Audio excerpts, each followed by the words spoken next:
히브리서 11장 4절입니다. 믿음이 많은 제사에 의하여 아벨은 가인을 그 하나님께 인도하였다.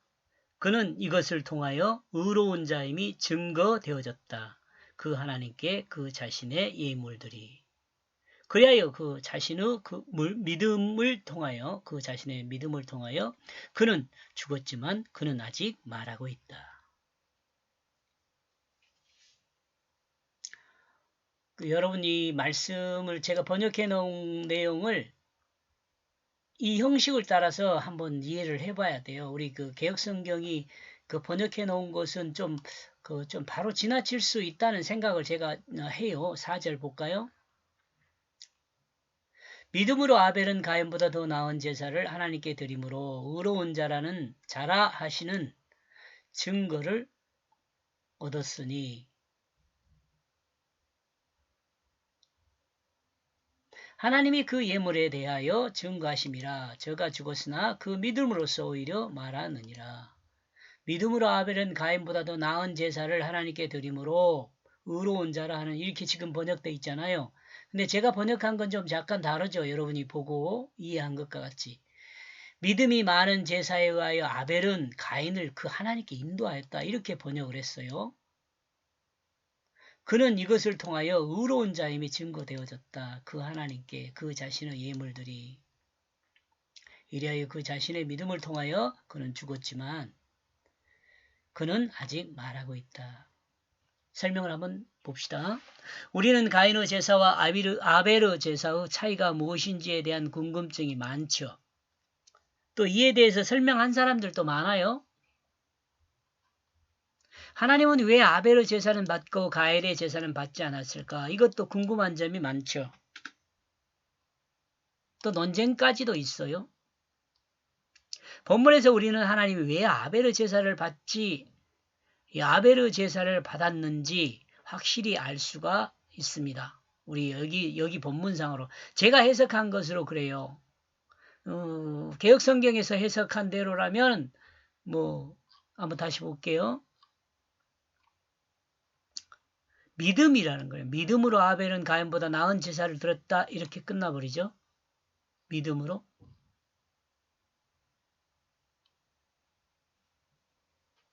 곧 아벨은 믿음이 많은 제사를 드렸다고 말합니다. 아벨은 영원한 하나님 나라를 기대하며 하나님께 제사한 것입니다. 곧 이 땅에서 자신의 욕심을 채우는 제사가 아니라 하나님 약속한 영원한 하나님 나라를 바라보며 하나님께 제사한 것입니다. 하나님은 아벨의 믿음이 많은 제사를 받은 것입니다. 믿음이 많은 제사를 드렸다고 지금 여기서 이야기하잖아요. 믿음이 많은 제사에 의하여 아벨은 가인을 근데 여기서 우리가 좀 중요하게 이해해야 할 것은 가인을 하나님께 인도했다 이렇게 돼요. 이 말을 이해를 해야죠. 개혁성경과는 좀 다르지만 이와 같은 아벨 제사는 가인을 하나님께 인도하는 역사를 행하였다고 말합니다. 곧 아벨은 가인으로 하여금 하나님의 존재를 알 수 있게 해준 것입니다. 가인은 아벨이 하나님의 역사를 기대하면서 드리는 제사를 보고 하나님의 약속을 따라 그 약속을 기대했을 것이고 또한 가인도 하나님의 역사를 기대하기 위하여 제사를 했을 것입니다. 그렇다면 가인이 드린 제사 또 하나님의 역사를 기대하는 예배였다고 할 수 있습니다. 그렇죠? 여기서 조금 잘 따라와야 합니다. 여기서 아니 잘 안 따라와도 한 번 더 들으면 돼요. 한 번 더 들어보면 돼요. 그렇다면 가인이 드린 제사와 아벨이 드린 제사의 차이는 무엇일까? 다시 언급하고 있는데요. 하나님께서 가인이 드린 제사나 아벨이 드린 제사 모두 받았습니다고 해야 할 것입니다. 아벨의 제사만 받고 가인의 제사는 안 받았다 이렇게 하는 분들도 많이 있어요. 근데 저는 이 두 제사는 다 하나님께서 받았다고 저는 이해를 합니다. 그런데 대부분의 성경은 아벨의 제사는 연락하고 가인의 제사는 연락하지 않은 것으로 표현하고 있습니다. 제가 여러 성경 번역본을 봐도 이렇게 돼 있어요. 그러나 구체적으로 생각하면 아벨은 영원한 하나님의 약속을 기대하며 믿음으로 제사를 드렸고, 제가 이제 좀 다른 점을 생각해 보면 그렇다는 거예요. 구체적으로 생각하면 아벨은 영원한 하나님의 약속을 기대하며 믿음으로 제사를 드렸고, 가일은 이 땅에서의 복락을 위해 자신의 소원을 따라 제사한 것으로 생각해 볼 수 있습니다. 어때요? 좀 다른 점이죠? 가인은 육체적 욕망을 따라 이 땅에서 복을 채우기 위한 제사를 드린 것입니다. 좀 다르죠? 가인의 제사와 아벨의 제사가요. 또 이렇게도 생각해 볼 수 있어요. 아벨은 비록 하나님이 보이지는 않았지만, 아벨요, 하나님을 보이지는 않았지, 보지 못했지만 이라고도 해도 돼요. 아벨은 비록 하나님을 보지 못했지만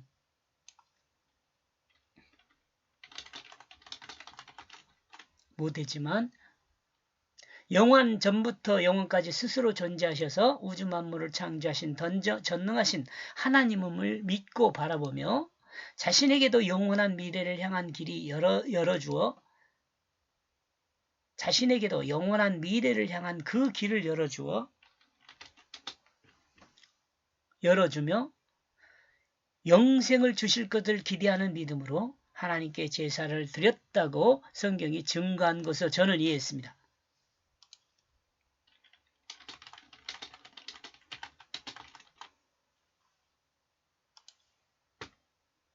증거한 것으로 저는 이해했어요. 곧 아벨은 이 땅에서 끝이 아니라 영원한 세계가 있다는 것을 믿음으로 기대하며 마음의 눈으로 바라봄으로 하나님께 제물을 드린 것입니다. 이러므로 아벨은 이 땅에서 죽음으로 끝나는 것이 아니라 영원 하나님 나라에 속한 것이 됩니다. 그리고 하나님의 관점에서, 자, 이것은 우리가 생각해 보는 관점이고요. 하나님의 관점에서요. 그리고 하나님의 관점에서 아벨이 드린 제사는 하나님이 작정하신 구속 경륜의 한 제사였습니다. 제가 이 구속 경륜 하나 적어 놓을게요.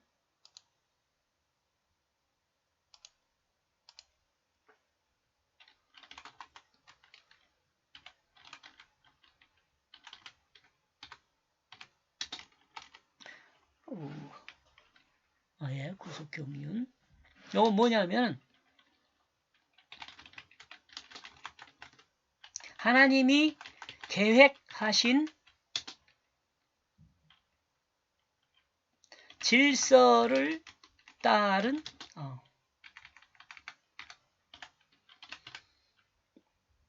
하나님이 계획하신 질서를 따른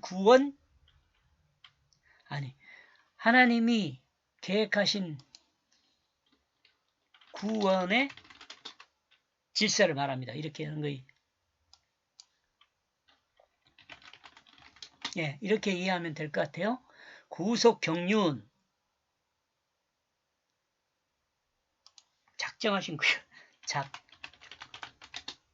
작정하신 구속 경륜 이렇게 이야기하거든요. 그러면 작정이란 건 뭐냐면 하나님의 계획이에요. 그리고 경륜 그럼 뭐냐면 하나님의 질서예요. 그러니까 하나님이 계획하신 구원의 질서를 작정하신 구속 경륜이다. 이렇게 저는 이해하고 사용을 합니다. 언어를.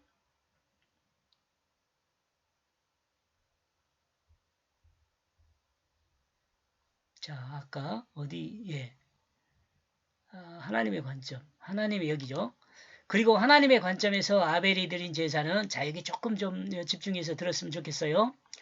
좀 여러분 듣지 못한 내용일 수 있거든요. 이것이. 그리고 하나님의 관점에서 아벨의 제사는 하나님이 작정하신 구속 경륜에 의한 제사였다는 거죠. 하나님이 인간을 구원하기 위해 계획하고 질서를 따라 진행한 그 제사와 같은 제사였어요. 한번 아벨이 드린 제사를 봐보면 그것을 느낄 수가 있어요. 그러므로 하나님은 아벨의 제사를 자세히 보았다. 이렇게 저는 이해했어요. 받았다는 말이 아니라 아벨의 제사는 연락했다라고 저는 해석하지 않고 구약에서요. 구약에서 창세기 4장 4절과 5절을 해석함에 있어서 받았다, 연락했다 그런 식으로 해석하지 않고 아벨의 제사를 자세히 보았다. 가인의 제사를 자, 가인의 제사를 보고 가인의 제사를 보고 또 아벨의 제사는 자세히 보았다 이렇게 해석을 했어요. 이 내용에 대해서는 유튜브 영상 창세기 4장 4절에서 5절의 해석을 참고했으면 좋겠어요. 제가 이 영상 내가 이야기를 해놨으니까 거기 한번 들어보면 이 사람이 뭔 생각을 하고 있구나 라는 것을 알 수 있어요. 제가 정답이라고 여러분에게 말씀드리지 않습니다.